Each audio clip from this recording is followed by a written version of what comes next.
In Fallout, and then in Fallout New Vegas in particular, we really wanted to have sort of a lot of groups that people could interact with. Factions are really important to us. We didn't want to make it something where it was black and white, where you have this small group of good people against a small group of bad people. It's this very complex mixture of these different people and these different factions. The player has a lot of control over what he gets to do in the New Vegas area. He gets to influence what happens to an entire region, and in order to have that kind of influence, he needs to side with one of the factions and sort of decide where he tips the balance. It's all about war, and that's what Fallouts have been about, is war, and so how we're really showing that is war between these factions. We want the player to sort of have that hesitation when they're like, where do I really stand with these organizations? Like, is it really the right thing to back X, Y, or Z? And even if I go off on my own, what does that mean for everyone who's living in the world of New Vegas? We have three primary factions, one of which is the New California Republic. Which is this big, sprawling government that's gotten too big for its own good. It's so big, it can't control its own territories, it can't police its own laws, it certainly can't protect its own citizens.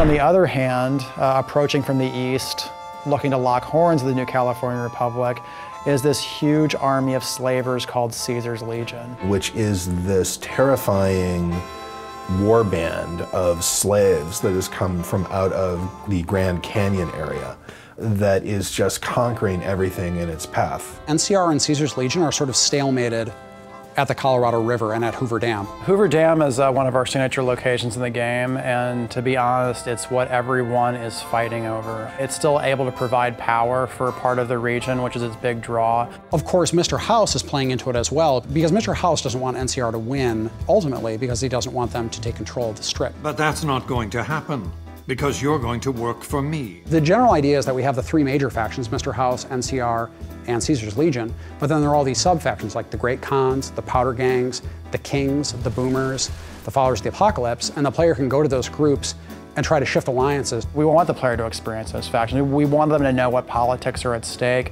and what ideologies these organizations represent. So when they choose what factions they want to work with, it's based on something more than just a gut, they're good, they're evil reaction. So if you support Caesar, or if you support NCR, or if you help the Great Khans or the Kings, it's going to make a big difference.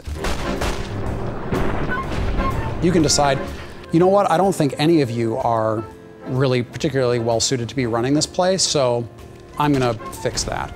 That's where you essentially are either the active champion of Vegas, or you basically just said, it's anarchy now.